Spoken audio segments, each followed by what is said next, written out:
Yeah. It's on. Okay, Matri. Welcome to Bhakti Sangha Chapra conference call. Today we are very fortunate to have His Grace Baldev Prabhuji to enlighten us on glories of Sri Baldev Vidya Bhushan and Sri Ganga Mata Goswami.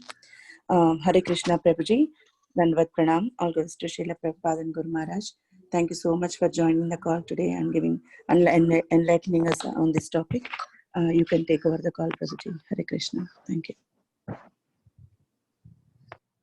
Thank you very much for arranging this program. Gladly, very happy to be back with all the devotees here on the Bhakti Sangha conference call. And thank you for giving me this topic of Baladev Vidya Bhushan and Ganga Mata Goswami to speak on. We'll begin our talk here. We'll begin with first Baladev Vidya Bhushan, and then as time permits, we'll speak on Ganga Mata Goswami as well.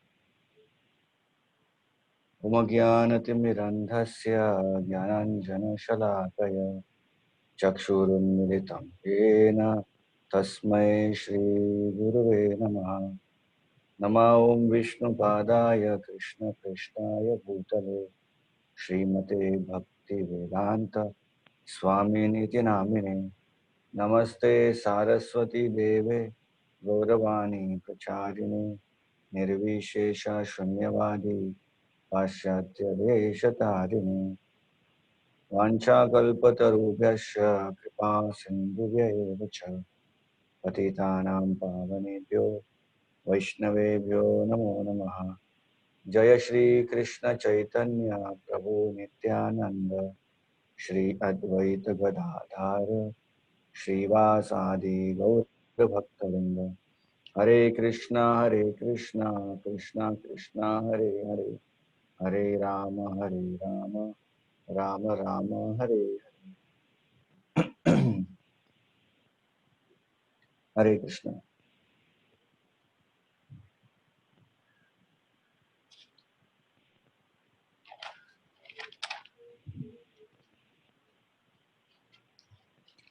So as we know in the history of Gaudiya Vaishnavism, Gaudiya lineage began from Lord Chaitanya Mahaprabhu.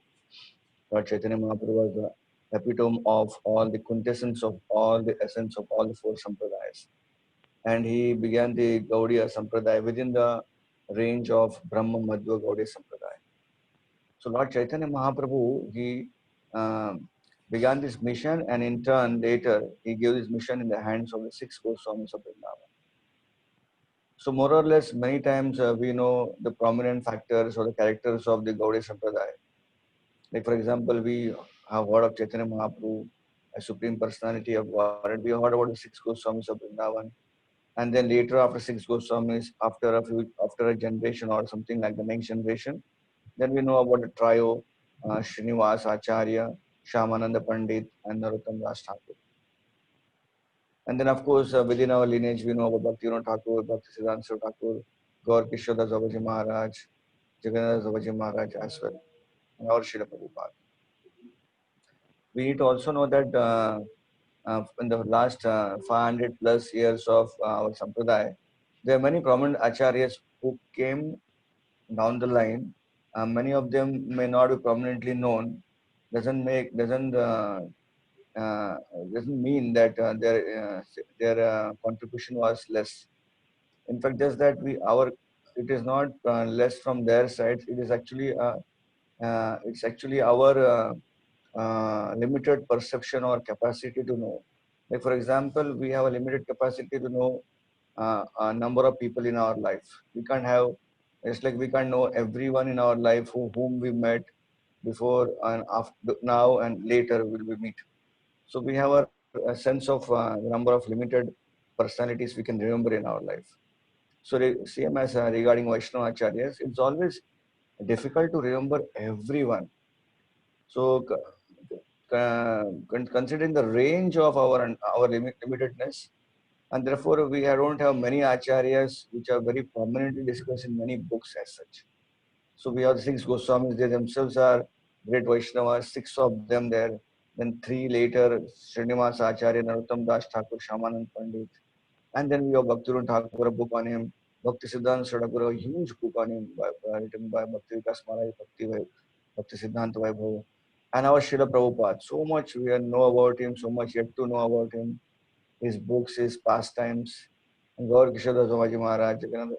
There are so many Vaishnava acharyas in our lineage that hardly we actually know fully any one of them.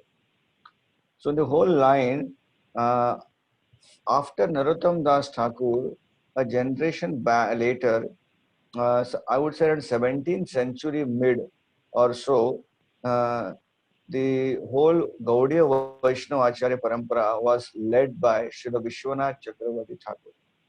Srila Vishwanath Chakravarti Thakur is a popular Acharya because we know about his commentaries, Sarartha Darshini, like that. So Vishwanath Chakravarti Thakur was the guardian of Vaishnava Sampradaya in mid of 17th century onwards. And after him, then the next Acharya which came in lineage after Srila Vishwanath Chakravarti Thakur was Srila Baladev Vidyabhushan. He was there, I would say, in the 18th century as such. And then there was a little, we don't know much about the gap there. And then we know about Bhaktivedanta Sarvaji Maharaj, and then Bhaktivinoda Thakur, and then the 19th century Bhakti Siddhanta Thakur, like that, Gaur Kishore Maharaj as well. So a beautiful story or beautiful pastime is there about Baladev Vidyabhushan. Thanks to some of our devotees from ISKCON who did a lot of research and got this whole pastime of Baladev Vidyabhushan and Srila Vishwanath Chakravarti Thakur. It was printed in Back to World magazine many years back. I would say 20 years back, it came in Back to World magazine, international magazine.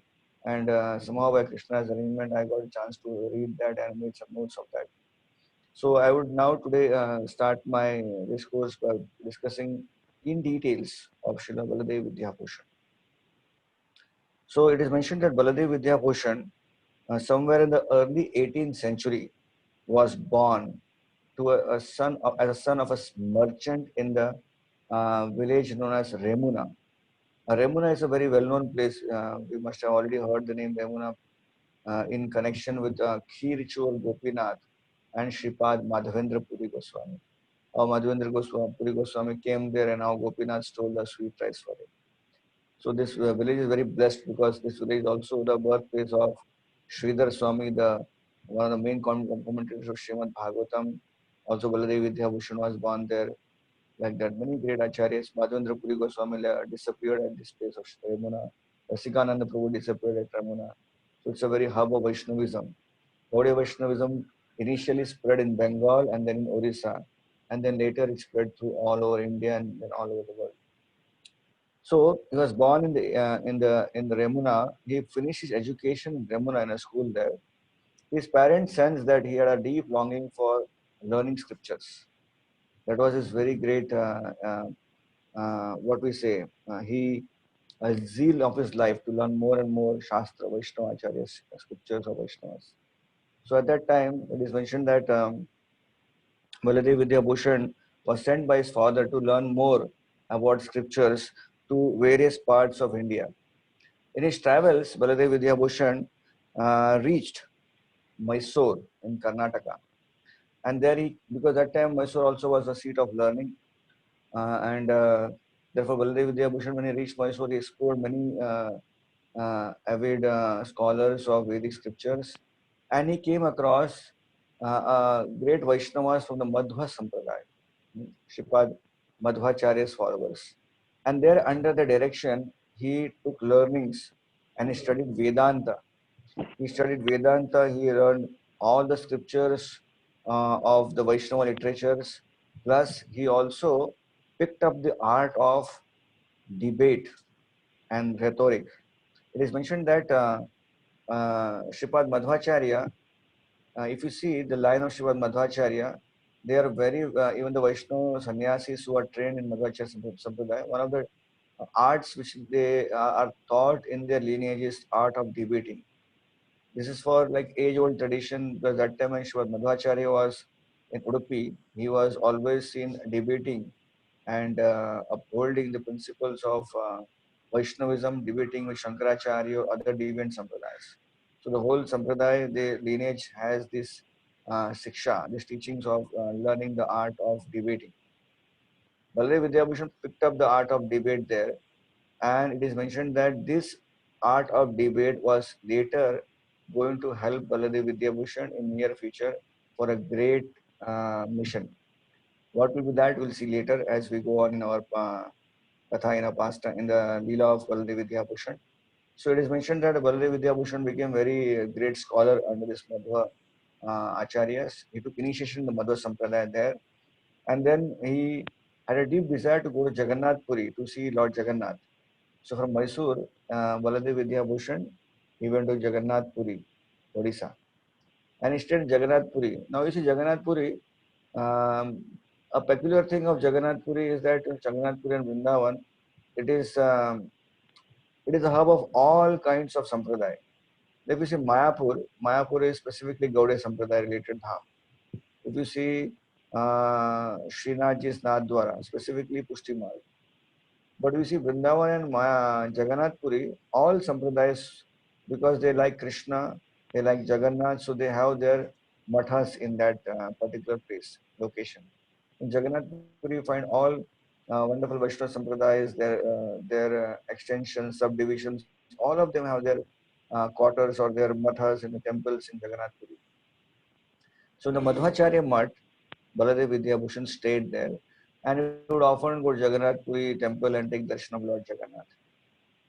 In the course of his staying in Jagannath Puri, he happened to come across a great Vaishnava from Gaudiya lineage. His name was Radha Damodar Das.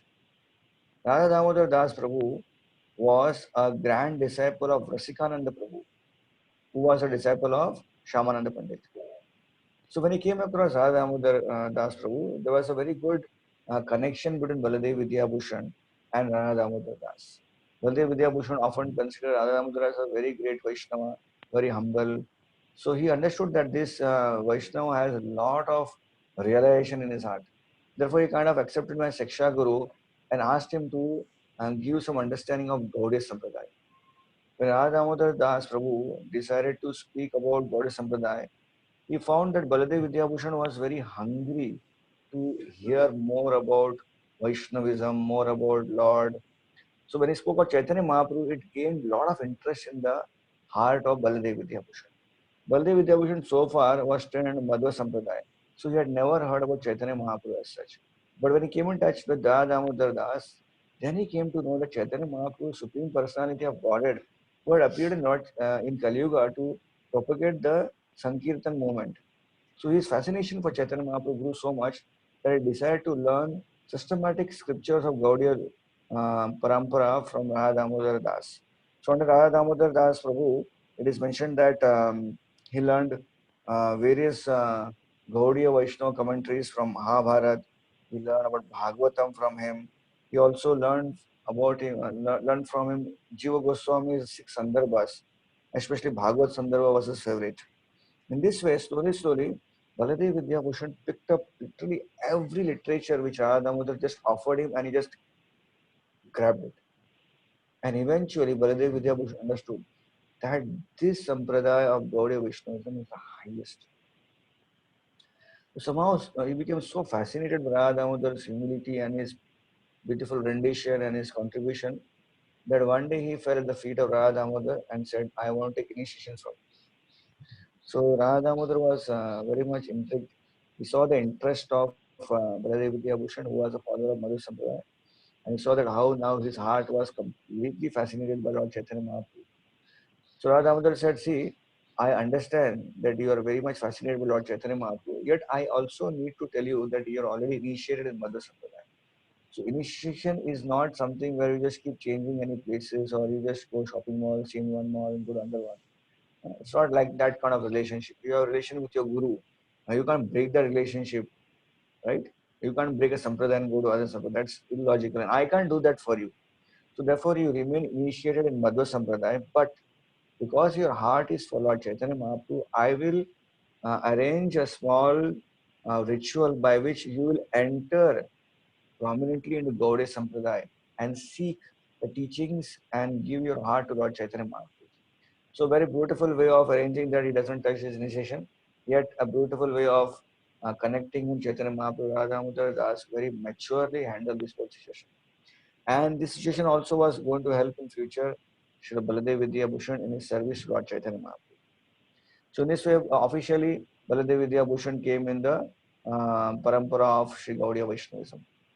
Now, Baladev Vidyabhushan was in Jagannath Puri, and because he heard of Chaitanya Mahaprabhu, he also heard a lot about Vrindavan, and therefore it developed, the desire developed for him in his heart to go to Vrindavan. So Baladev Vidyabhushan decided to walk to Vrindavan. Someone told him, if you go to Vrindavan, might as well go to Mayapur also.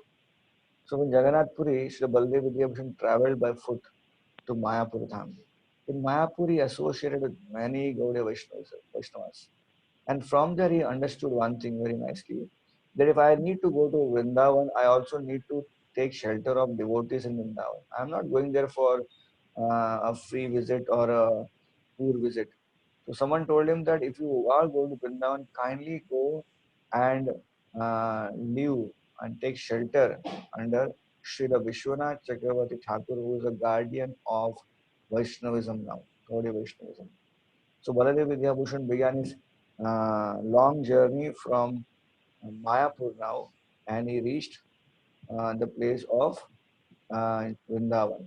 So Vrindavan, when he came, he met Srila Vishwanath Chakravarti Thakur, and just by meeting Baladev Vidyabhushan for just for few days, Vishwanath Chakravarti Thakur immediately understood the heart of Baladev Vidyabhushan, and therefore Baladev Vidyabhushan became a very close associate of Srila Vishwanath Chakravarti Thakur. So this is the lineage. This is how the whole journey of Baladev Vidyabhushan has taken place. He was born in Remuna, got connected to Madhva Sampradaya in Mysore. Then he came to Jagannath Puri to visit Jagannath Puri. Then he connected with Gaudiya Sampradaya, and now he was in Vrindavan under Srila Vishwanath Chakravarti Thakur. Now we need to know the time, the reign, the era during which Vishwanath Chakravarti Thakur and Baladev Vidyabhushan were in Vrindavan. Those were not very good times of not just Gaudiya Sampradaya, but for any Vaishnava Sampradaya or Hinduism in general. Why? Because that was a time when Aurangzeb and his associates were creating havoc. And already it is mentioned that during Vishwanath Chakravarti Thakur's time, Aurangzeb and his soldiers had destroyed the whole Vrindavan. So it was a very difficult time for many devotees and Vaishnavas because many of them were got killed by the hands of these tyrant Muslim rulers. Shri Vishwanath Chakravarti Thakur was living in Vrindavan at that time during those difficult era. So it is mentioned that Vishwanath Chakravarti Thakur had arranged the whole shifting of the deities of Vrindavan temples to Rajasthan, the place of king or the Rajputs of Rajasthan. So different deities went to different places. Prominently Radha Govinda, Radha Madhav, and Radha Damodar and Radha Gopinath. They shifted to Jaipur. Now it is mentioned that the king of Jaipur was a great admirer of Vrindavan, and he would always regularly come to Vrindavan. It is mentioned this King Jai Singh. It is mentioned that he would at the age of 7 years, when he was a small child, his father brought him to Vrindavan once. His father was a former king of the Jaipur area. So when he came, that just a 7-year-old boy got fascinated with Vrindavan so much that without fail, every year he made his journey to go to Vrindavan. So his heart was captured by Vrindavan. So King Jai Singh was such a great devotee that Vishwanath Chakravarti Thakur analyzed that the best place which we can keep our deities safe will be under a king who is a very powerful king indeed, but also is a lover of Vrindavan. So therefore the deities were shifted to Jaipur. At this time, Radha Govind shifted, Radha Madhav, Radha Damodar, Radha Gopinath. The prominent deity of Vrindavan that time was Radha Govind.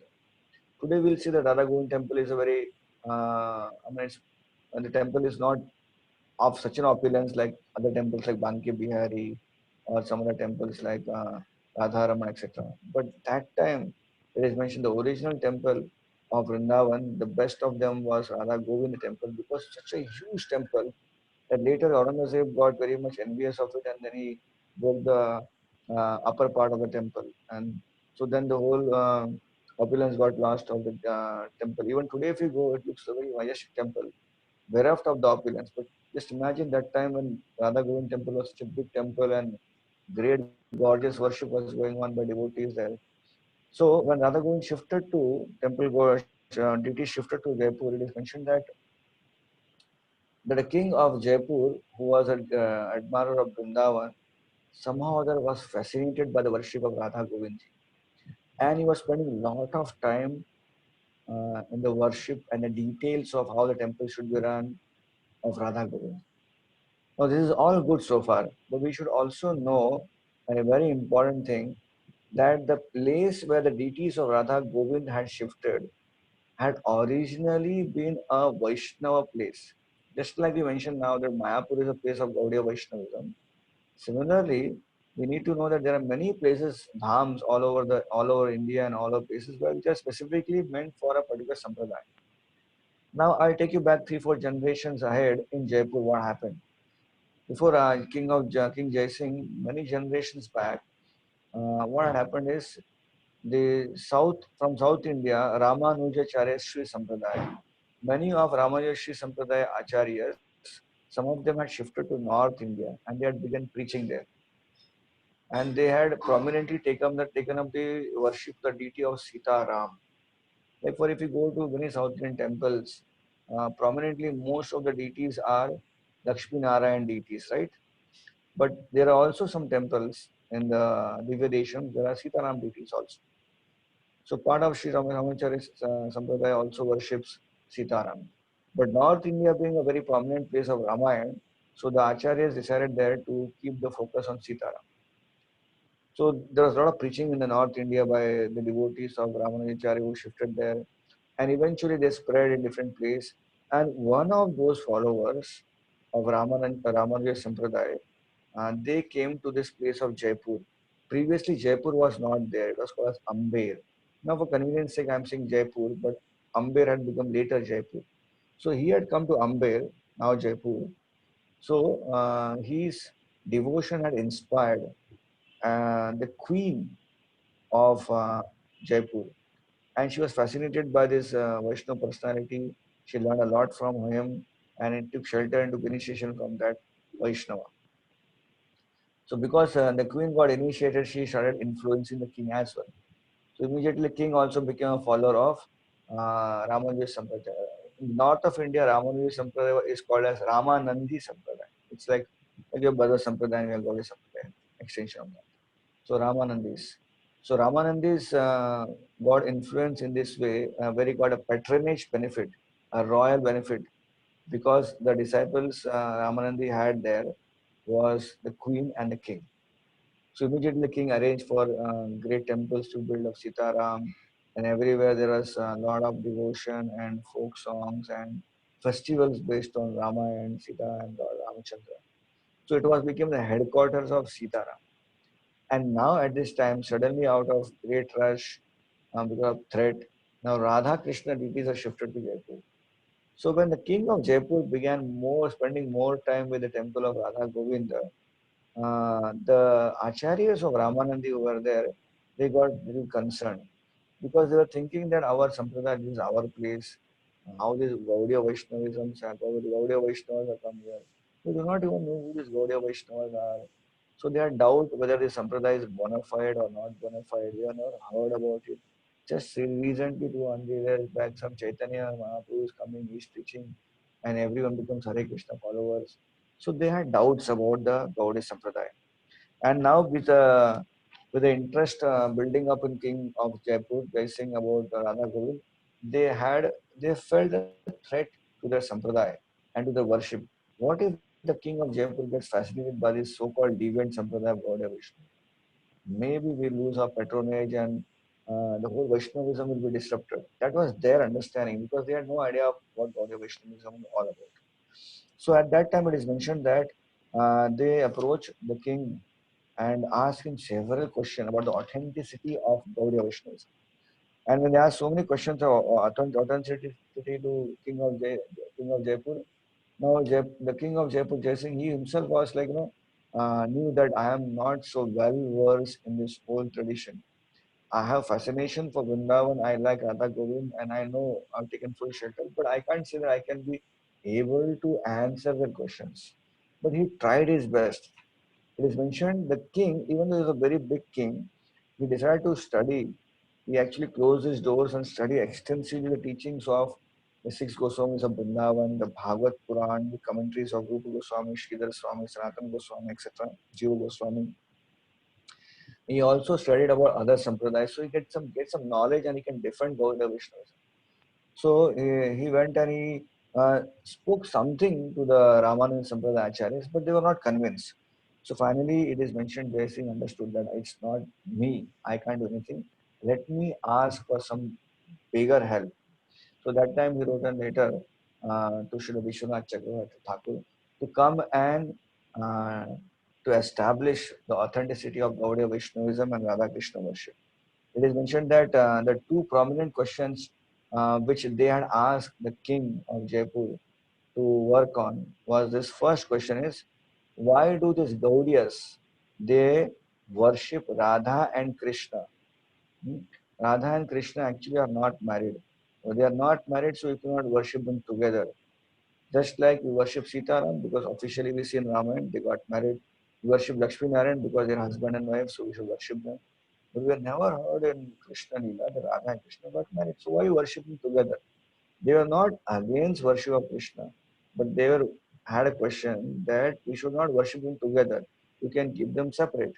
Like for example, many temples in the whole of India, we see that most of the temples have Krishna deities. Seldom they have deities of Radha and Krishna together. Very few. Traditionally, we see that Krishna deity was prominently worshipped. Krishna is worshipped Satyabhama or Rukmini, more or less. But to worship Radha and Krishna, those temples are seen very less. It was only Chaitanya Mahaprabhu, when he began the Gaudiya Sampradaya, that he introduced the worship of not just Krishna alone, but also Radharani with him. And thanks to the whole Gaudiya Sampradaya that we have Radha Krishna temples all over. But prominently, if only Krishna temples would be there.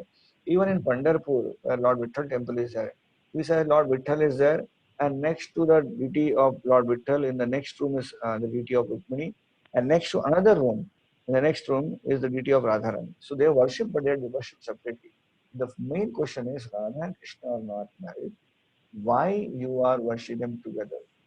So that question was unanswered. Second question, that you Gaudiyas are worshipping Krishna without first worshipping Narayan. Narayan is Supreme Personality of God. You should worship Narayan and also you can worship Krishna.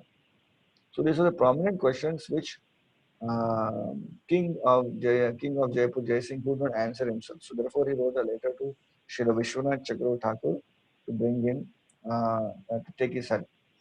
Also, a prominent question which Ramanand had posed is, you are speaking of Gaudiya Sampradaya. We had never heard Gaudiya Sampradaya's name in anywhere in literature. We only know four Sampradayas: Brahma Sampradaya, Rudra Sampradaya, Kumar Sampradaya, Sri Sampradaya. How can you introduce a fifth Sampradaya? These four Sampradayas are mentioned in Padma Puran. So we want to know what is the connection of Gaudiya Sampradaya. So that question also was unanswered. So this letter came to Vishwanath Chakravarti Thakur in Vrindavan. He read the whole letter, and from the letter, he not just the words, but the spirit of the king could be understood that actually, yes, indeed, the worship of Radha Govind was in jeopardy. And therefore, it is mentioned that he discussed a lot, thought about it, prayed to Krishna, and that time Vishwanath Chakravarti understood that now this has to be immediately dealt upon. The authenticity of Gaudiya Vaishnavism has to be established. But who will do this work? Because when his letter came to Vishwanath Chakravarti Thakur, his age was 60 years old. Now he felt for him to go from Vrindavan to Jaipur was a quite ardent journey to go by foot. So therefore he thought that it's not wise for me to go. And at that time he saw uh, Srila Baladev Vidyabhushan next to him. And then when he saw Baladev Vidyabhushan, he felt this is the right person to go because he is a great scholar of Madhva literature. He's a great scholar of Gaudiya Vaishnavism. Plus, his heart is with Chaitanya Mahaprabhu and the worship of Radha and Krishna. He is the best person to defend Gaudiya Vaishnavism. So, based on those 3-4 questions, there was a beautiful discussion between Vishwanath Chakravarti Thakur and Baladev Vidyabhushan, and there was a nice arrangement of how we can defend the principles of Gaudiya Vaishnavism. In that training, Baladev Vidyabhushan left Vrindavan and went to Jaipur. So when he reached Jaipur, Baladev Vidyabhushan was a young devotee that time. So it was such a difficult thing. He could not even get audience with the king. It was not like he was a very well-known person. Vishwanath Chakravarti Thakur, if he would have come to Vrindavan to Jaipur, he would have got a great reception by the king. It was difficult for Baladev Vidyabhushan even to get audience of King of Jaipur Jai Singh. Somehow or other, with some lot of efforts and difficulty, he finally got an audience, and the king came to know that, yeah, indeed, this is the person Shri Vishwanath Chakravarti Thakur has sent for defending Gauda Vishnu. But Jai Singh had never seen Baladev Vidyabhushan. She was thinking, who is new devotee who has come, right? It's like when you arrange for a very big Bhagavad Sapta and expecting some great Maharaj to come, and suddenly Maharaj does not come and send some brahmachari or some congregation devotee, you go and speak. And say, who is this? You never seen him. But when you hear him, then you, oh wow, he spoke really good. He trained nicely by Maharaj. Something like Baldev Vidyabhushan comes in. And Jai Singh speaks with Baldev Vidyabhushan, immediately picks up that this is not just externally we cannot judge a person. He is indeed a great personality with a lot of love for Shri Chaitanya Mahaprabhu. So there was a debate now arranged. If you remember, I was mentioning about how in Madhva Sampradaya in Mysore, he picked up the debate, the art of debating. So now the art of debating was going to help him. So he sat down in the court of King Jai Singh, and there it is mentioned.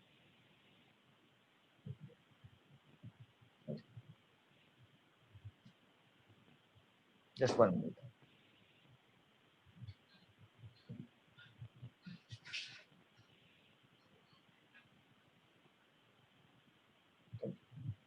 So just when in the court of King Jai Singh, debate was arranged. So Ramanandi Acharyas were there on one side, and Baladev Vidyabhushan was sitting on one side. So the first question Ramananda Sampradaya asked you, how can we ever debate with you?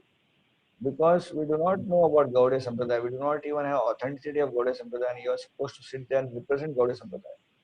We don't believe in Gaudiya Sampradaya, and why should we even make you sit there and have a debate with you? Then immediately Baladev Vidyabhushan said, by the way, I am a disciple of Madhva Sampradaya. So even this connection also helped in the debate. So as soon as mentioned that he is a Madhva Sampradaya follower, he is a guru in Madhva Sampradaya, immediately then they have to accept, okay, now we can at least discuss because you are from an authentic Sampradaya. So Baladev Vidyabhushan now got a chance to speak because at least he could say that I am Madhva Sampradaya follower. Now he had to establish Gauda Sampradaya based on that stand of Madhva Sampradaya which he had got. So it is mentioned that the first argument, the second argument they said that you may be from Madhva Sampradaya, I don't doubt about it, but we don't believe in the devotees of Gaudiya Sampradaya. We think that the Sampradaya, these Acharyas, I don't know who are they, very Sampradayas come up. So this way, that time Baladev Vidyabhushan very intelligently had already equipped himself with a lot of materials. He brought out from his bag a beautiful book of Kavi Karnapur, which is called as Gaur Ganodesh Deepika. He opened the book, he said this book is 100 years old, and he opened the manuscript and he showed the whole lineage of Gaudiya Vaishnavism connected with Mother Sampradaya. That means he saw how his Mother Sampradaya was an Acharya, Sripad Madhavendra Puri, from him everything, the whole lineage came with Madhavendra Puri, Ishwara Puri, then Chaitanya Mahaprabhu, six Goswamis like that. He showed the whole lineage based on a book. So when he showed the book, it is mentioned that Ramanandis were not able to answer or re-question him on those things. So now Gaudiya lineage was established. Okay, the next argument. Okay, you may say Gaudiya Vaishnavism is also part of Madhva Sampradaya. But as we all know, they said that every bona fide Sampradaya should have their commentary on Vedanta Sutra. So now let's get an information. This is actually an essential thing for every Vaishnava Sampradaya. Any Vaishnava Sampradaya considering it to be bona fide should be having a commentary written by one of his Acharya on Vedanta Sutra. So Madhvacharya has written commentary on Vedanta Sutra. Ramanacharya has written commentary on Vedanta Sutra. Vishnu Swami and all the Acharyas of fourth Sampradaya, they have written. Even Sripad Shankaracharya from Mayavad Sampradaya has also written a commentary on Vedanta Sutra. So it was a kind of a praman or proof to be set. So when he asked, where is your commentary on Vedanta Sutra? So Baladev Vidyabhushan was thinking in his mind, why did Chaitanya Mahaprabhu did not write a commentary on Vedanta Sutra? What was the reason? He was the founder of Gaudiya Sampradaya. And he was thinking in his mind, Chaitanya Mahaprabhu did not write a commentary on Vedanta Sutra because Chaitanya Mahaprabhu accepted Vedvyas in totality. So Vedvyas is the writer of Vedanta Sutra. The same Vedvyas, after writing Vedanta Sutra, wrote Srimad Bhagavatam and proclaimed Srimad Bhagavatam as a natural commentary of Vedanta Sutra. And as a result of that, Chaitanya Mahaprabhu, instead of writing a new commentary, accepted Srimad Bhagavatam as a commentary for Gaudiya Sampradaya for Vedanta Sutra. Right? And therefore there was no need to write anything like that. But Baldev Vidyabhushan was thinking, I can't give this answer to Ramanandis. They will laugh at this. So what to do? So now there was a predicament. Now he was in checkmate because he had to establish the authenticity based on a book. So Baladev Vidyabhushan, inspired by Lord Radha Govinda, immediately proclaimed, well, if you give me some time, I will myself produce one commentary for all of you. Just that saying that I will myself produce was a great surprise and shock. Everyone was thinking, how can some person just even think in that direction to write a commentary and present in a short time? Because to write commentary on Vedanta Sutra requires time, energy, and great learning. Because Vedanta Sutra, if you know, is a book of codes, spiritual codes. It's like sometimes it's like something like if you're a computer graduate and you're into coding, right? And if the language is coded language is given to you, it's like translating that language to a normal person is such a difficult task, right? So that is how Vedanta Sutra is. Therefore, any acharyas, whenever they wrote Vedanta Sutra commentary, they have to take time. They have to take references. They have to take guidance from other Vaishnava acharyas and then write a commentary. Just that Baldev Vidyabhushan was asking that I will just give you some few days. That was such a surprise. And the king immediately understood this and immediately said, okay, very nice, no problem. How many days you need? And Baldev Vidyabhushan said, give me some 1 month, I'll produce one commentary on Vedanta Sutra of the Gaudiya Bhashya. And that time was given. Now Baldev Vidyabhushan walked away from the king's palace. Within his mind, he was thinking, how am I going to do it in 1 month? Such a big task. But he knew that if I am going to defend Gaudiya Sampradaya, Chaitanya Mahaprabhu Sampradaya, I have blessings of Chaitanya Mahaprabhu. And therefore he decided to go to Radha Govind deity, a small temple there where Radha Govind was were worshipped. He went and offered Dandot Pranam to Radha Govind, said, "O Lord Radha Govind ji, O Govind ji." That time actually what happened is because the question had come that authenticity of worship of Radha and Krishna, for some time Radha Rani was kept in a different room and Krishna was in a different room. So there were two altars separate, Radha Rani and Krishna separately worshipped. So Baladev Vidyabhushan went and offered obeisance to Govindji and prayed very intensely that this is next to impossible task for me, but by your guidance, by your mercy, I can do it. So please guide me. And then he went to his place where residence in Jaipur, and then he began his commentary on the Vedanta Sutra. When he began his commentary on Vedanta Sutra, it was such an easy way it was flowing. And Baldev Vidyabhushan understood I am able to write commentary so easily, so fast because I am getting inspired from within by Lord Govindji himself. So the inspiration of Govindji is such a big task, would take years and years together. In 1 month, Baladev Vidyabhushan completed the whole commentary of Vedanta Sutra in the Gaudiya lineage and he came back and presented the book in the palace again. When the book was presented, Ramanandis were shocked. First they were shocked, there was a Gaudiya Sampradaya, Gaudiya Sampradaya leader is from Madhva Sampradaya lineage, plus he also has a lot of reputation of understanding of Gaudiya Vaishnavism, and now this guy is even producing a Vedanta Sutra commentary in 1 month. So then Baldev Vidyabhushan was asked, you start speaking, read from whatever you have written. So it is mentioned, start reading many quotes of which is mentioned in the which is mentioned in the writings.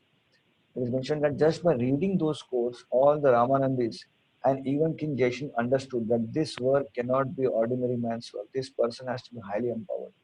In fact, when Baldev Vidyabhushan finished the commentary, he had to name the commentary. So he decided to name the commentary on Govinda Bhagwan, Lord Govinda deity. So he wrote Govinda Bhashya because he thought this commentary is not written by me. It is inspired from my heart by Govindji and therefore I wrote down. And just like Srila Prabhupada would many times Srila Prabhupada would always confess that these books are not my books. These are Krishna's book. Krishna has dictated to me. I just wrote it. And similarly, Baldev Vidyabhushan actually felt from his heart, Govindji has written this book. And therefore wrote Govind the Bhash. The name was given to the commentary. And while reading that different anecdotes and different logical treatises of that commentary, Then finally, it is mentioned Baldev Vidyabhushan now started discussing all the original arguments that Ramananda Sampradaya had put. The first argument was Radha and Krishna should not be worshipped together because they are not married.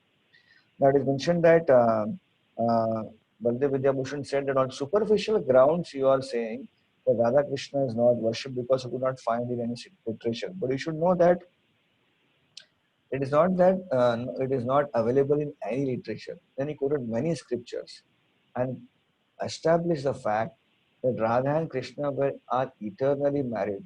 So he established fact based on Goloka Vrindavan, quotations of Shastra where Goloka Vrindavan, Radha and Krishna are together.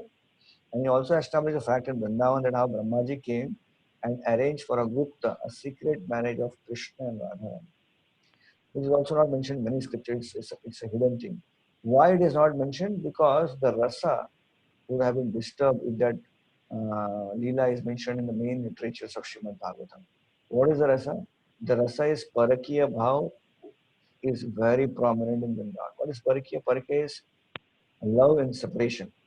That means Radharani and Krishna's love was very much glorified because it was always in separation and they were always long to meet each other.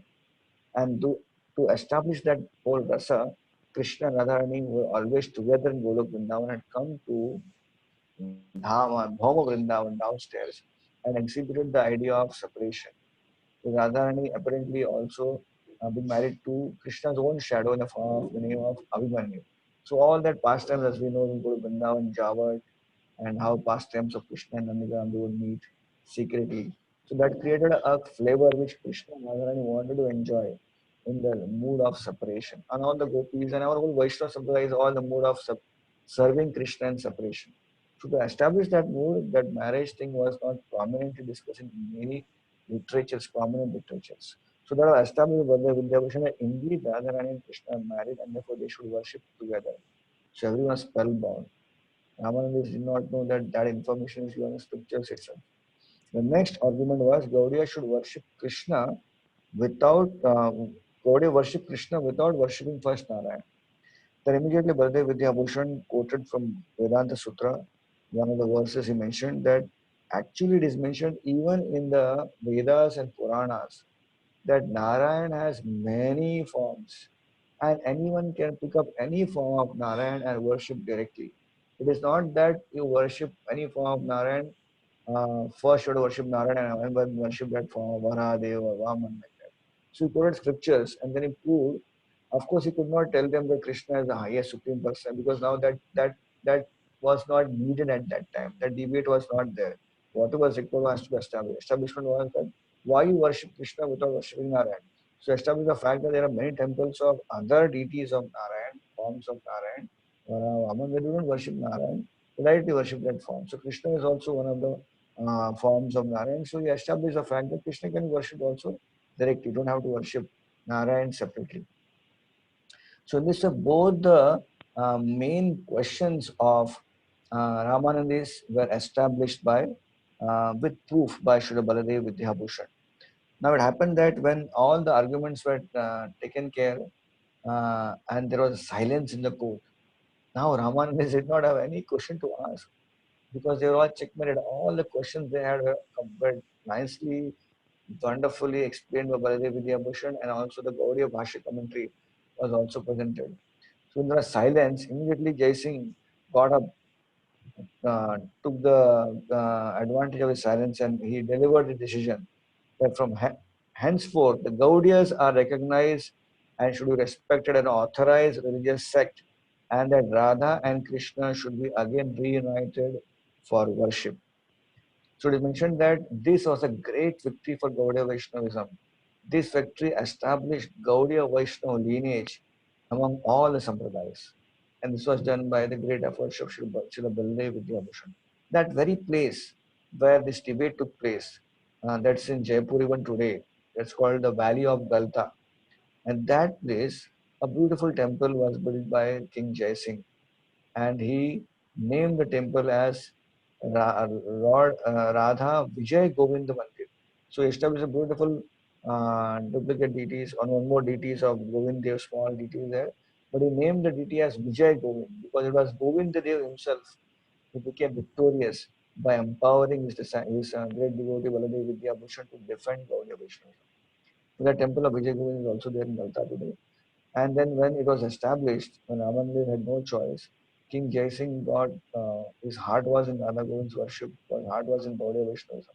He got a complete chance now to do more bigger way of worship. So at this time, the whole city of Jaipur was established by Jai Singh. And because the victory was there, Gaudiya Vaishnavas were victorious in this whole thing. And therefore, this place got the name Jaipur. Pur means city and Jai means victory. City of victory. So after this whole thing, Jaipur city got established. Initially it was Amber, now it became Jaipur. And the palace of Jai Singh was established. And just at the prominent location in the palace, within the palace, a beautiful, gorgeous temple of Radha Govind was built in there. And the whole city, which got established around that palace of King Jai Singh, they were trained by the King Jai Singh to have Radha Govind as their most worshipful deity. Now we're talking about 200 years ago this incident happened, more than 200 years back.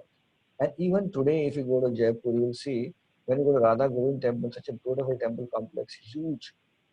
Every day in the morning, 5 a.m., you will find people rushing, local people rushing to go to Mangalarti. It is mentioned that between 5 and 7, the audience coming for Mangalarti Darshan, and in fact, I can be less also. When I went, it was 5,000 people coming for Mangalarti. Can you imagine 5,000 people? They're not ISKCON devotees, they're just general people staying in that area. But it has become a habit for years together in their life. Every day without fail, come running, attend. They would never begin their day without taking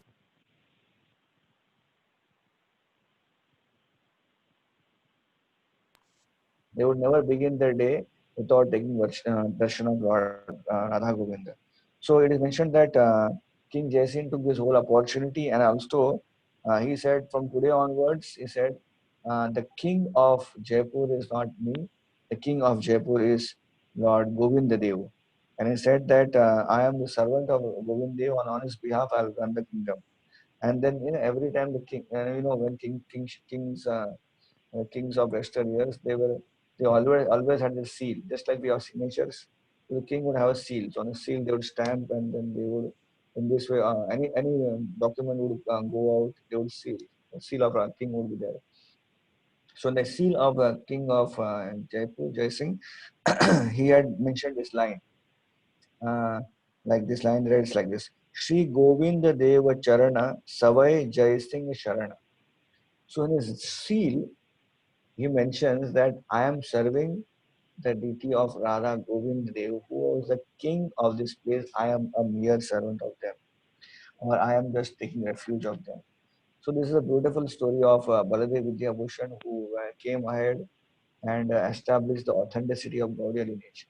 When Baladev Vidya Bhushan went back to Vrindavan and told the story of victory of Gaudiya Vaishnavism, Srila Vishwanath Chakravarti was immensely pleased.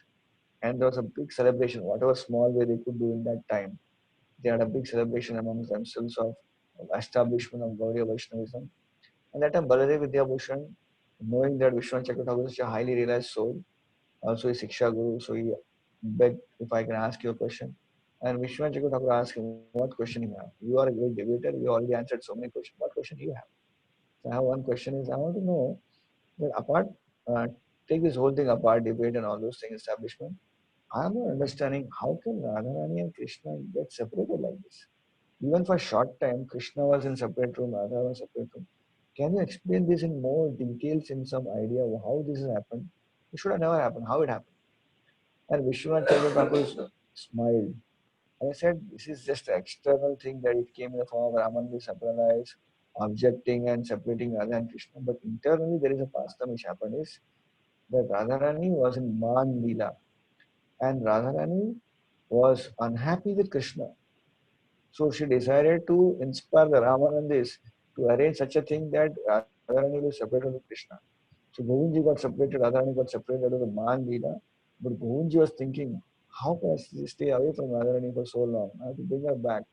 So one of the ways of undoing this Man Leela was he empowered the Ramanand Sampradaya to Jai Singh, and Jai Singh inspired all of us. And then you went and he defended Gaudiya Vaishnavism, and then Radharani was very happy and she came back with Krishna. So there was a Mahalila happening between Radharani and Govind Dev. So this was the internal bhav of Shri Vishwanath Chakravarti Thakur, the internal reasons for this whole story. So with this, we complete the pastimes of Baladev Vidyabhushan. I will come if everyone is okay. I can spend a little 10 minutes more to speak on Ganga Mata Goswami. Do we have time on this? Yes, Prabhuji, you can go ahead. Thank you. Yeah, thank you so much. So now we'll speak on another great Vaishnavi leader, Ganga Mata Goswamini. So it is mentioned that Ganga Mata Goswamini uh,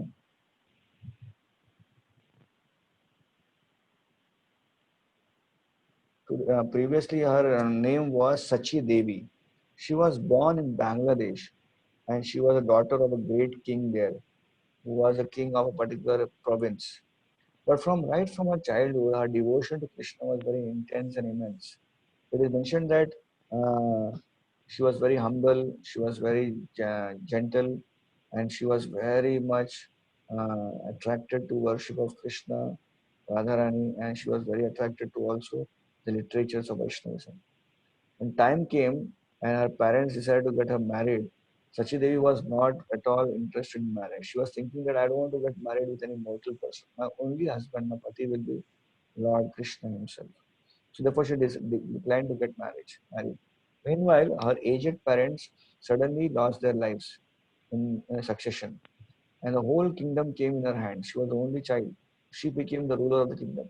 It was a very small province, but she had no interest in ruling. She had interest more in devotion and doing devotional service. So she understood that this is not my swabha, my nature, and therefore slowly and gradually she moved all the kingdom, whatever she had, to her relatives, distributed that to relatives, and they became the kings. And she moved out of such a opulent family, and she came to. It is mentioned that she came to Vrindavan. She came to first Puri, Jagannath Puri, and from Jagannath Puri she came to Vrindavan. In Vrindavan, she got a chance to associate with a great devotee, Haridas Pandit, who was a great Vaishnava of that particular time when she reached Vrindavan. And Haridas Pandit, like Haridas Thakur, was always immersed in chanting of the holy name. So she took shelter of Haridas Pandit, and then later another devotee she met, Anantacharya, and he was also great Vaishnava, Gaudiya Vaishnava. And eventually she took shelter at the feet of Anantacharya and she took initiation from Anantacharya. Anantacharya Haridas Pandit saw that Sachi Devi was not an ordinary girl. She was at such a young age, she had developed attraction for worshipping Shri Radha and Krishna.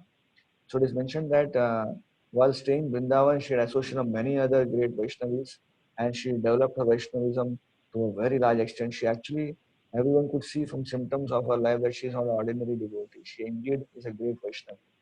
So at this time, it is mentioned that Haridas, understanding Sachi Mata's greatness, Sachi Devi's greatness rather, he told that Sachi Devi that Sachi Devi, you should uh, better go to Jagannath Puri and stay there. Because for you, I can understand in the future, Jagannath Puri will be an ideal place to take shelter of Lord Jagannath. Sachi Devi had a high attraction to Vrindavan. But because senior devotees told her that he should go to Puri, immediately she packed all her things, whatever she had, and walked all the way from Vrindavan to Jagannath Puri just to stay there. That was how she advanced. Not only she was advanced in bhakti, but she was very advanced even in her taking shelter of a great devotee, superior Vaishnava. She changed her residence. Her liking was Vrindavan, but because she was told, she came to Jagannath Puri. In Jagannath Puri, because she was an ordinary lady, she did not know where to stay. So Jagannath Puri, she decided to stay in a dilapidated house of Sarvabhaum Bhattacharya. So Sarvabhaum Bhattacharya's house previously was a great place where Chaitanya Mahaprabhu himself had come to take prasadam. But now, in due course of time, because no one was taking care properly, so it became a kind of dilapidated condition. So when she went there, she did not find any deities of Sarvabhaum Bhattacharya. She found some Shaligram Shilas. So she started worshipping the Shaligram Shilas, which was originally worshipped by Sarvabhaum Bhattacharya. And that was very close to a tank, a water tank called as Shweta Ganga. So it was mentioned, it is mentioned in Jagannath Puri Dham that this is this tank is actually not different from Ganga Devi. That is mentioned in the scripture. So she took shelter at the lotus feet of this tank near Sharad Bhattacharya's house. And every day, as a part of her service sadhana, she would also pick up the Bhagavatam and start reading Bhagavatam. So some devotees, they heard her reading Bhagavatam nicely, so they would come and sit next to her, and then she would speak Bhagavatam.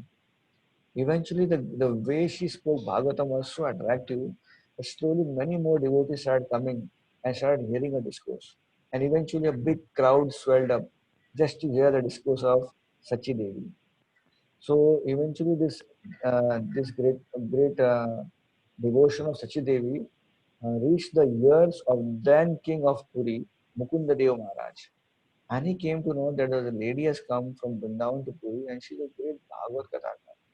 So one day King Mukundadev also came disguised and he sat in the assembly and heard Bhagavatam. And he was really very enamored by the way she was devotionally rendering the Bhagavatam verses. So Mukundadev later introduced himself to Sachidev and said, I am the king of Puri. And she was very happy to see him and said, I want to give you something in donation. Sachidev said, I don't want anything. I'm just happy wherever I am. The king understood that she will not take any donation. The king said, this dilapidated house of Sarvam Bhattacharya, which is belonging to no one, I give it to you. You take care of that house. And he named the whole province, the whole property of Sarvam Bhattacharya under her name. So he mentioned that she was staying there, and eventually her popularity began to grow more and more because of her Vaishnava qualities. Many devotees came and took a lot of instructions and guidance from her. One particular day, I don't know which day was that, the specific day where it's a tithi where people go and take bath in Ganga. So Ganga Mata Goswami was thinking that I am right now in Jagannath Puri, but I have a great desire to go to take bath in Ganga. But she was thinking I cannot go because my Guru, my Vaishnava Acharya Superior, they have told me that I should stay in Jagannath Puri and not leave Jagannath. So anyway, she had that desire. She slept in the night. In the night time, Lord Jagannath came in the dream of Sachimata and said, well, you have a desire to take bath in Ganga. I'll tell you, this Shweta Ganga tank is non different than Ganga. You take bath here and your desire will be fulfilled. So she woke up in the night, midnight, and she decided, Jagannath has told me to take bath, I'll go right now. I'm sorry. So she went down to Shweta Ganga tank, and as she was bathing, she could feel that the Ganga Mata was reciprocating Sachi Devi. She could feel it was a tank, it was like a pond. Generally, pond water is always still, it's not moving. But she could feel as she was standing in the Ganga tank, so the Ganga tank, the water was moving as if the waves of the rivers are flowing. And eventually, what happened? The waves became so strong that slowly she found herself being swayed away inside the tank. And she was thinking, what's happening? Suddenly, I'm trying to stay on the banks, but I'm swayed inside. And eventually, the current pulled her inside the tank, inside the water, and she was being taken as if guided by Ganga Devi inside the water tank. She went into a tunnel, came out, and finally, when she was there, finally she found herself at the lotus feet of Lord Jagannath in Jagannath temple. Now, Jagannath temple was closed that time. The night time they closed. But she found that she was at the lotus feet of Lord Jagannath. Lord Jagannath was smiling at her, and Lord Jagannath was talking with her that actually it was my desire that you take bath at midnight. I wanted to bring you to my lotus feet because I'm very much pleased with your devotion.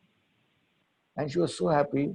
And suddenly the lights came on, and she found all the great demigods coming and offering artis and prayers. Big kirtan was going on, and she was mesmerized seeing Lord Jagannath being worshipped by all the demigods.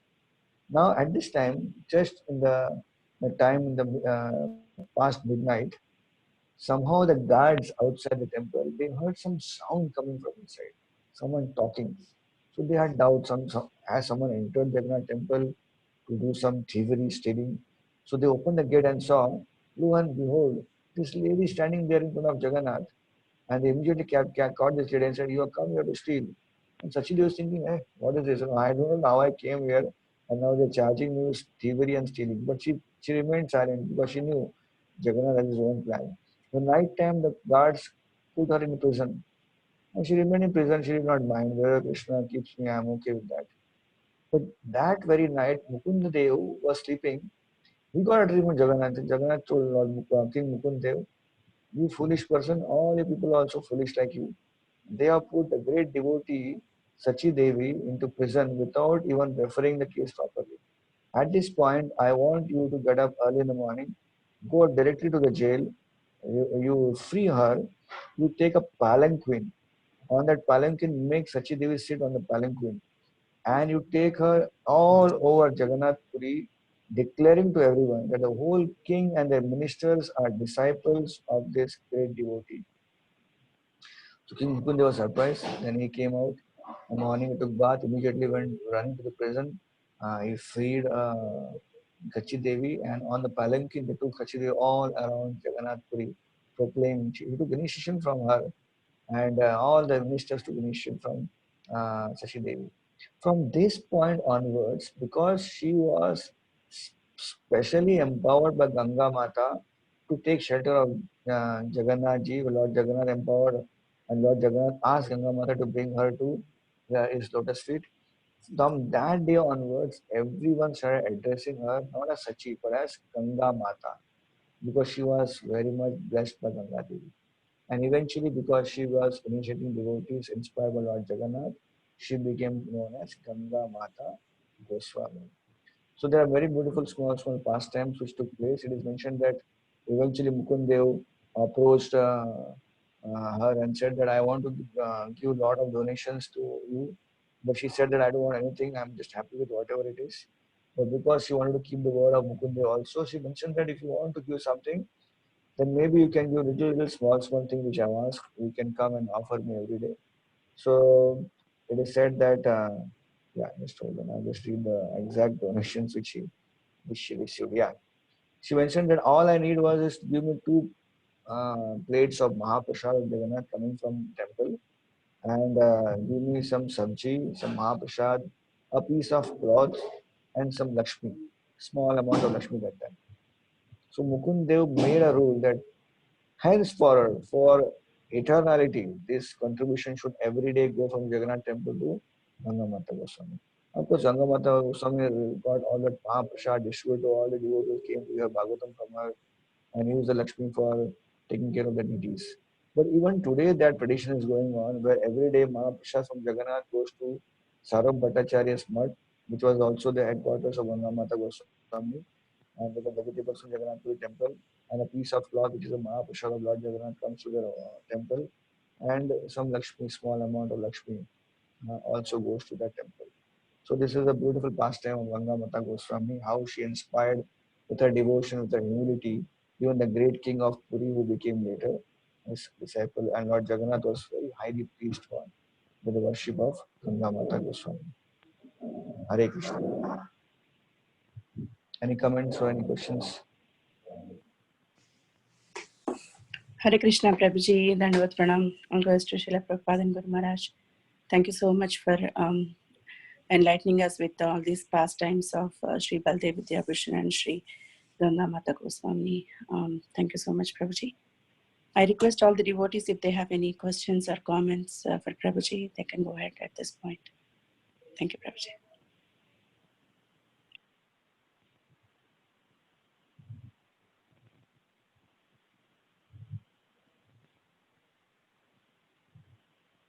Hare Krishna Prabhuji, Koti Koti Dandavat Pranam, Srila Prabhupada Srila Ki Jai. Very nectar and class, Prabhuji. Thank you very much. Hari Hari. Thank you.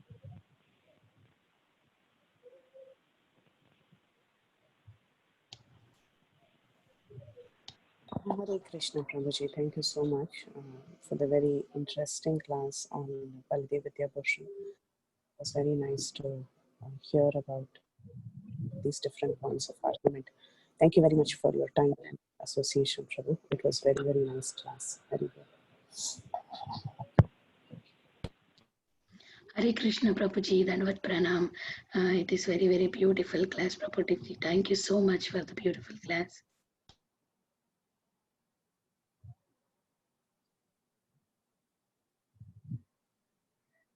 Hare Krishna Prabhuji, Dandavat Pranam. Wonderful class, Prabhuji. Both the Goswamini and first one also wonderful, Prabhuji. Thank you so much, Dandavat Pranam. Hare Krishna, Prabhuji. I do have one question. This is about the argument of Baladev Vidyabhushan. And one of the main points that the oppositions were giving is that how do you substantiate the worship of Srimati Radharani? And as you were mentioning, that Baladev Vidyabhushan was explaining that her position and her name is there in various scriptures. But I also understand that when they are commenting on the Vedanta Sutras, they generally stick to the references that are there in Shrutis. So in that sense, would there be any specific references that Baladev Vidyabhushan suggested from as Shruti Praman, or because I understand, of course, yes, we do have Radharani mentioned in several other places, but as strictly sticking to Shruti text, because generally in the Vedanta Sutras, while commenting, they use that. Yes. So how did he establish those Pramanas, Prabhu? Can you please elaborate on that if you have the time? Thank you for the question. And I would like to take some time to research on this, because this is verse 40 to 42 in the Gaudiya Bhashya, Govinda Bhashya of this commentary, where he has established through Shruti this Pramana. Unfortunately, I don't have this book with me. Otherwise, I would have read this book for you. But Okay. Bhanu Maharaj written commentary, has translated this book for all of us. So Yes. maybe soon, when I get a hold on this book, I will provide you that exact quotation. I will post it on the group if you want here, or maybe I can post to Shamgori Mataji or Lavanya Mataji, and then they can send it to you. So you said 40 and 42, Prabhu, because I have Bhanu Maharaj's You have it? Yeah, okay, very good. 40, 41, 42. This is what is mentioned, was mentioned in that article in Back to God magazine. So it is not mentioned chapter is there, not, but the verses are 40, 41, and 42. These three verses.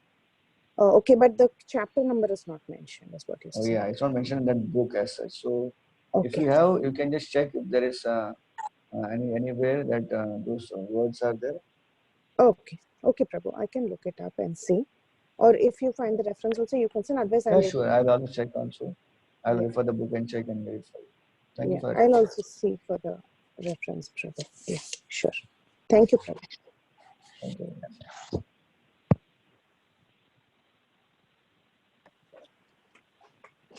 Hare Krishna, Prabhuji. Dandat Pranam. Prabhuji, thank you so much for a nectarian class. Talking about both of them. I mean, I did not know much about Ganga Mata Goswami, but thank you so much. Really liked the class. Hare Krishna. Thank you so much. Hare Krishna.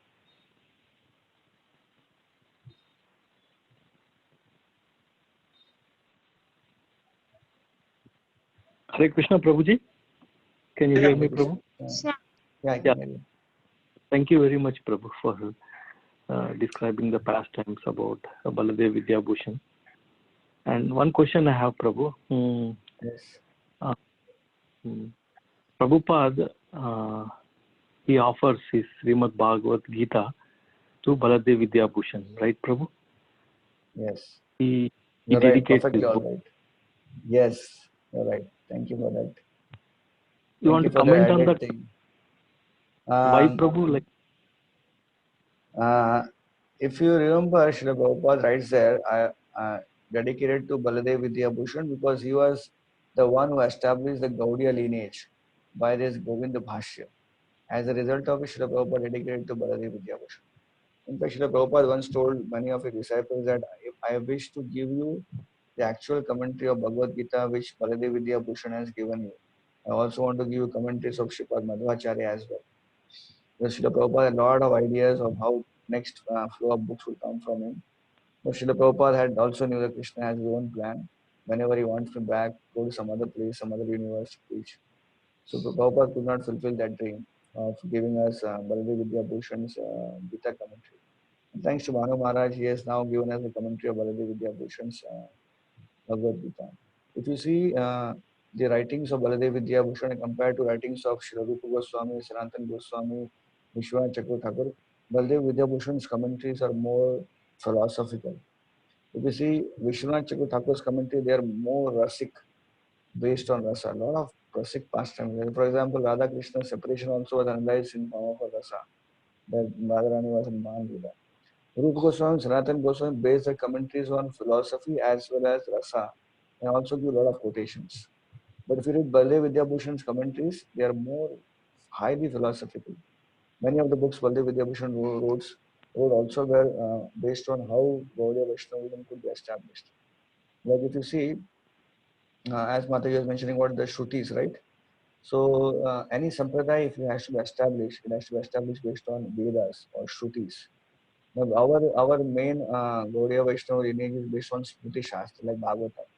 Bhagavatam is also considered by us as per Shruti, but in general, in the philosophical arena, Bhagavatam is one of the Puranas, so it's a Smriti Shastra for them. So Baladev Vidyabhushan decided to also establish based on Shruti, Praman, based on books of Shrutis.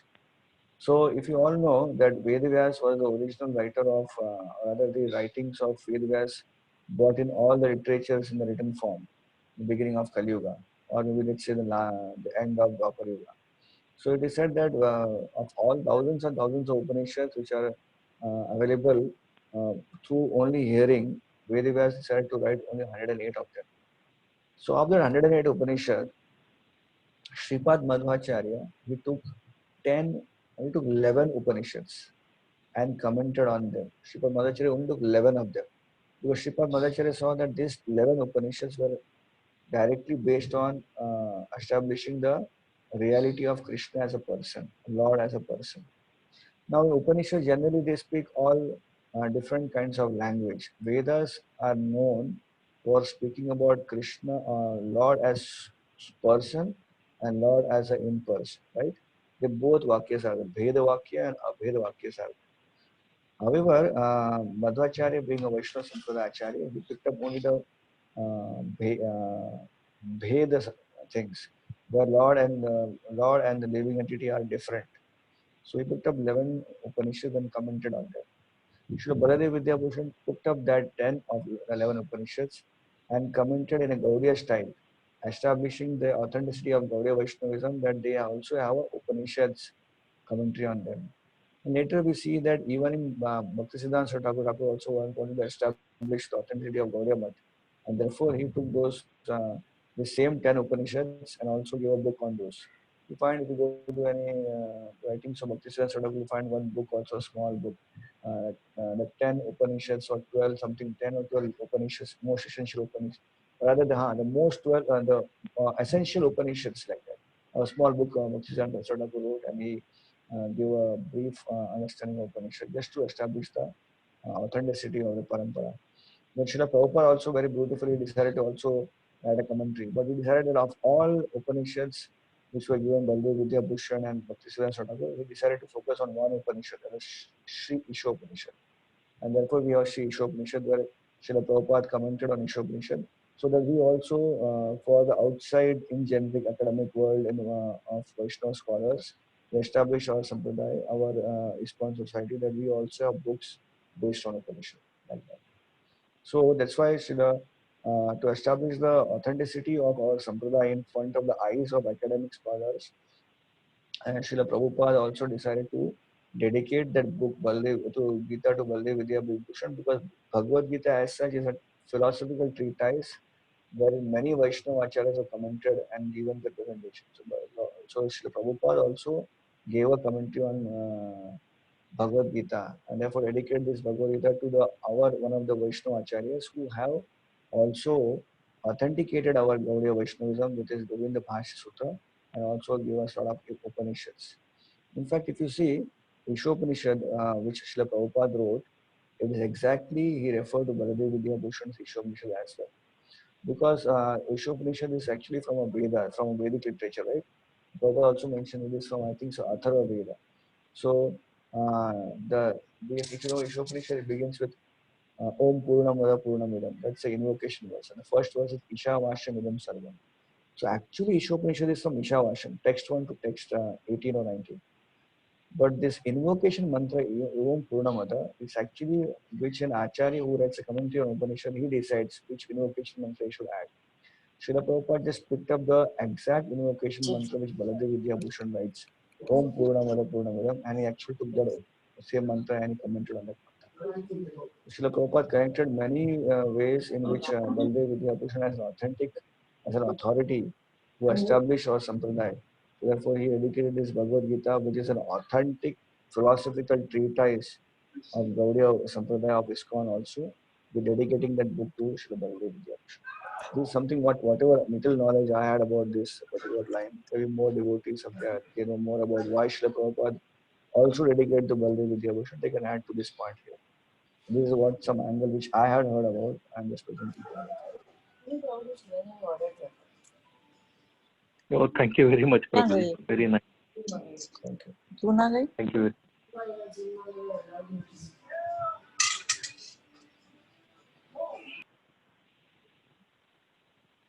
Thank you so much, Prabhuji, for the question and answer session. Anybody have any more questions for Prabhuji?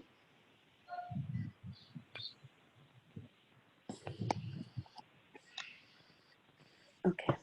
Thank you so much, Prabhuji. We are very grateful to Hare you. Krishna. Very nice class, and we look forward to your more sessions in future, Prabhuji. Thank you so much.